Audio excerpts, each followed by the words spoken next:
अस्सलाम वालेकुम friends, this is Yasir Khan रोकड़ी and you watching Yasir Khan रोकड़ी official YouTube channel. देखें, लवबर्ड फार्मिंग हम क्यों करते हैं? हम लवबर्ड फार्मिंग इसलिए करते हैं बिकॉज हम लवबर्ड फार्मिंग को एक इंतहाई मुनाफा बख्श कारोबार समझते हैं और हम इससे एक अच्छा रोजगार एक्सपेक्ट करते हैं। तो मुनाफा आना कैसे है? मुनाफा तब आएगा जब हमारी पैदावार अच्छी होगी।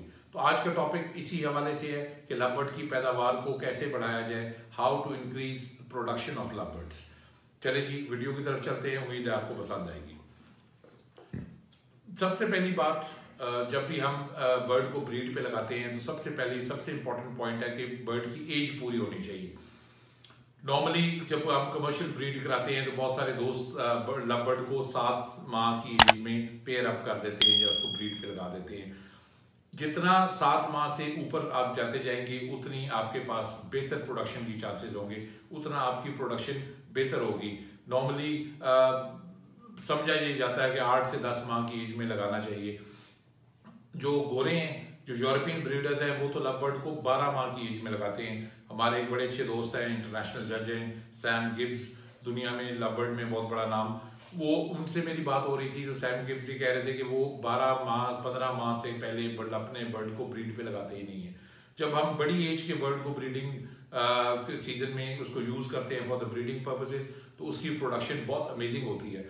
मतलब कि आपकी पैदावार जो एक आम पठा हम 7-8 माह का ब्रीड पे लगाते हैं, उससे देखा जाए तो 20-25-30% आपकी पैदावार इंक्रीज हो सकती है। तो ये एक बड़ा इंपॉर्टेंट पॉइंट है जिसको मलूज़ खातिर रखें और इससे आप अपनी प्रोडक्शन को इंक्रीज कर सकते हैं। दूसरा पॉइंट है जी फॉस्टरिंग। फॉस्टरिंग हम सबको पता है जी कि फॉस्टर करें तो आप अपनी प्रोडक्शन इंक्रीज कर सकते हैं। लेकिन इसमें सबसे जो इम्पोर्टेंट पॉइंट है, हम फॉस्टर करते क्या है? हमने पेयर्स खरीदे, फॉस्टरिंग करने के लिए हम कहते हैं जी बाजार से हम ब्रीडर जोड़े उठा लें और उनको हम यूज कर लें एज फॉस्टर पेयर्स। जब हम बाजार से ब्रीडर पेयर्स उठाते हैं तो बेसिकली हमें उनकी ब्रीडिंग हिस्ट्री नहीं पता। हमें ये नहीं पता होता कि उसमें से कौन सा जोड़ा अच्छे बच्चे पालता है, कौन सा जोड़ा जो है वो अच्छे बच्चे नहीं पालता। Excuse me.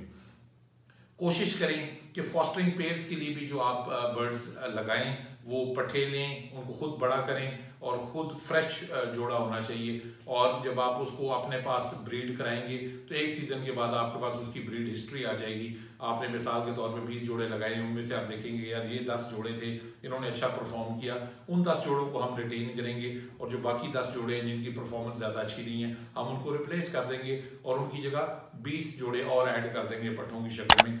तो over a period of time आपकी फॉस्टरिंग आर्मी डेवलप होती है। ये एक ऐसी चीज़ नहीं है जिसको हम रातों रात इम्प्रूव कर सकें। दूसरी चीज़, हम एग फॉस्टरिंग करते हैं वो हम सबको पता है, लेकिन एक चीज़ है जिसको हम बोलते हैं एग स्प्रेडिंग। फॉस्टरिंग के साथ साथ हम एग स्प्रेडिंग कर सकते हैं जिससे हम अपनी पैदावार को मजीद बढ़ा सकते हैं। मिसाल के तौर पे अगर आपके पास एक जैसे जोड़े लगे हुए हैं, फॉर एग्जांपल मेरे पास पार ब्लू इंटू अल्बाइनो रेड आई के 20 जोड़े लगे हुए हैं या 10 जोड़े लगे हुए हैं। 10 जोड़ों में से 5 जोड़ों ने एग लेइंग कर दी।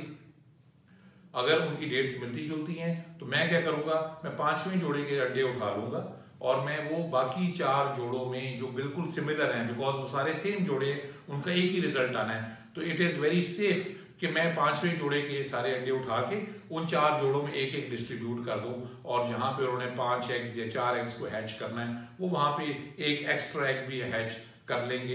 इससे क्या होगा कि मेरा 5वां जोड़ा फ्री हो जाएगा, वो तो दोबारा अगले क्लच के लिए रेडी हो जाएगा और दोबारा मुझे प्रोडक्शन देनी शुरू हो जाएगा। तो ये उन दोस्तों के लिए जिनके पास क्वांटिटी में पेयर्स लगे हुए हैं उनके लिए बड़ा मुफीद और बहुत अच्छा ये स्टेप है। इससे आप अपनी प्रोडक्शन को थोड़ा सा फर्दर इन्हेंस कर सकते हैं। एक और पॉइंट जी, न्यूट्रिशन। अब अच्छी न्यूट्रिशन, जितनी अच्छी हम खुराक देंगे उतनी अच्छी हम ब्रीड ले पाएंगे।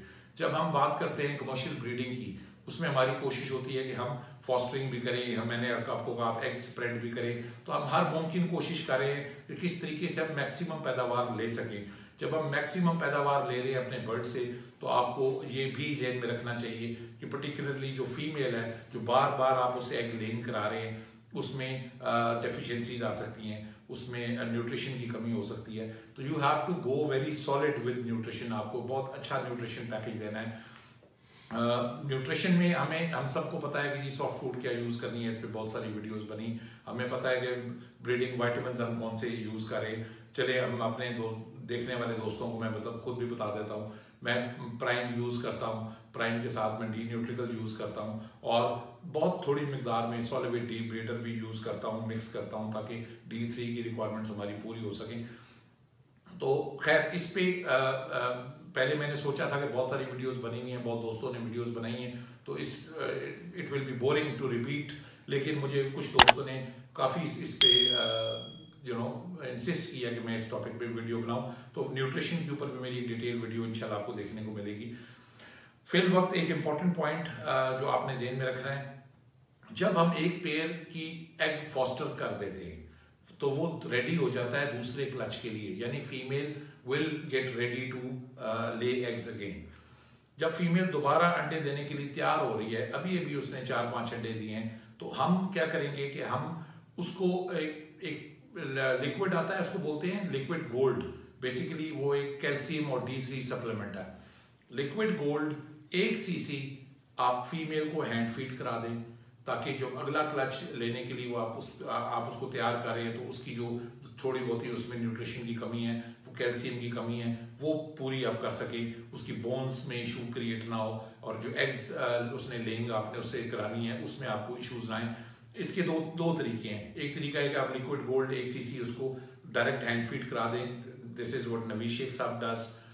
मेरा तरीका ये है कि मैं उसको हैंड फीड 1 cc कराने की बजाय क्या करता हूँ कि उस फीमेल को 5 कतरे उसकी सॉफ्ट फूड में मिक्स करके लिक्विड गोल्ड दे देता हूँ फॉर 5 days। जब मैंने अंडे उठा लिए, उस मादी को मैंने सॉफ्ट फूड में लिक्विड गोल्ड के 5 कतरे मिक्स करके 5 दिन तक देना है। उससे ज़रा उसकी थोड़ी D3 का बैंक फिर इंक्रीज हो जाता है, और वो ज़रा थोड़ी ज़्यादा जान में आ जाती है, और आपको ज़्यादा पैदावार देने के काबिल हो जाती है। अच्छा जी, इससे अगला पॉइंट नेस्टिंग।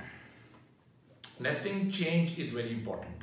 हम नेस्टिंग जब देते हैं तो उसमें पेरेंट्स बार बार केज के अंदर आ रहे हैं, जा रहे हैं, फिर चिक्स निकल रहे हैं, फिर जब 4-5 चिक्स हैं, 2 पेरेंट्स हैं, 5-6 बर्ड्स जब नेस्टिंग बॉक्स के अंदर बैठे हैं 24 घंटे वो वहीं पे, तो ऑब्वियसली दे आर पूपिंग, वहाँ पे ही वो सारा उनका जो बिट वगैरह है वो वहीं पे कर रहे हैं, उससे डैम्पनेस क्रिएट होती है। डैम्पनेस जहाँ पे भी क्रिएट होगी नेस्टिंग के अंदर, वहाँ पे बैक्टीरिया डेवलप होने के चांसेस बहुत हाई हो जाते हैं। तो आपने क्या करना है, जैसे आप देखें कि 5 के 5 एग्स हैच हो चुके हैं, 4 बच्चे निकल आए, 5 बच्चे निकल आए, और आप देख लें कि अगर आपके एग्स जितने थे वो कंप्लीट हो गए, सारे चिक्स बाहर आ गए, तो आपने बच्चों को उठाना है, एक सॉफ्ट टोकरी में रखना है, और उसके बाद वो सारी नेस्टिंग निकाल के बाहर फेंक देनी है। और नेस्टिंग की जगह आप वुडन शेव, जिसको हम बूरा बोलते हैं, लकड़ी का बूरा होता है, वो लकड़ी के बूरे से आपने बॉक्स को फिलअप कर देना है।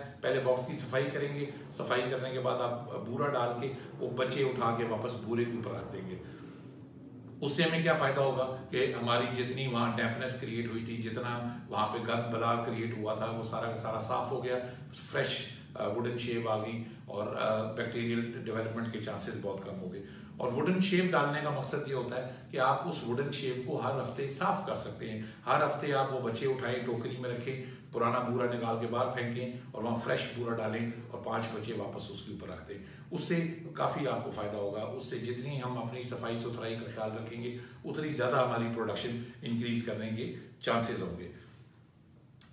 एक इस और इम्पॉर्टेंट पॉइंट, हाउसिंग। हाउसिंग कहते हैं कि हम किस तरीके से अपने शेड को, हम किस तरीके से अपने केजेस को, और किस तरीके से हम अपने बॉक्सेस को मेंटेन कर रहे हैं। हम अपने परचेस को, हम जो बर्तन यूज़ कर रहे हैं, उनकी सफाई सुथराई का क्या इंतज़ाम करें। ये बड़ा डिटेल टॉपिक है। हाउसिंग के ऊपर भी इंशाल्लाह एक जल्द वीडियो आपको देखने को मिलेगी। फिलहाल इतना ज़हन में रखिएगा कि जितनी आपकी सफाई सुथराई का इंतज़ाम बेहतर होगा, जितना आप अपने बेडरूम को साफ़ रखेंगे, जितनी ट्रेस की सफाई करेंगे, जितने आपके बर्तन साफ़ सुथरे रहेंगे, उतना बेहतर आपको प्रोडक्शन मिलेगी, आपका मोर्टेलिटी रेट रिड्यूस होगा। बिकॉज जितनी आप सफाई सुथराई रखेंगे, जितना आपके बेडरूम के अंदर एयर इनटेक आउटटेक अच्छी होगी, उतना बैक्टीरियल इन्फेक्शंस और वायरसेस के आने का ख़तरा कम होगा। और जितना आप इन चीज़ों से बचेंगे, उतनी ही प्रोडक्शन आपकी इंक्रीज होगी। एंड में जी लास्ट पॉइंट, अगेन ये पॉइंट मैं पहले भी आपको बड़ी दफ़ा बता चुका हूँ, अगर आप चाहते हैं कि आप ज़्यादा प्रोडक्शन लें, always go for black I fishery breeding. Black I fishery breeds like anything, gives you excellent breeding results और उसकी ब्रीडिंग एवरेज लव बर्ड्स में सबसे अच्छी है. तो फोकस करें ब्लैक आई बर्ड की ब्रीडिंग के ऊपर, ज़्यादा से ज़्यादा प्रोडक्शन नहीं. याद रखिएगा, no matter what your breeding, no matter आपके बर्ड की कीमत 10,000 है, 50,000 है, या आप 1 लाख रुपए वाला बर्ड ब्रीड करा रहे हैं, at the end of the day हमारी जितनी प्रोडक्शन ज़्यादा होगी, जितने ज़्यादा हम चिक्स प्रोड्यूस करेंगे, उतना ज़्यादा हम मुनाफा कमाएंगे, उतना ज़्यादा हम पैसा कमा सकेंगे. मैं हमेशा एक एग्जांपल देता होता हूँ, इवन अगर एवरेज चिक जो हम प्रोड्यूस करें वो 10,000 रुपये का है, और तो अगर हम 100 चिक प्रोड्यूस करें क्लच में, तो आप 10,000 को 100 से ज़रूर मारें तो 1 मिलियन आप हर 3 महीने के बाद कमा सकते हैं, विच इज़ 3 lakhs पर मंथ. उम्मीद है आपको आज की वीडियो इन्फॉर्मेटिव लगी होगी. Stay tuned for our next videos and thank you very much for liking, sharing and subscribing to our channel.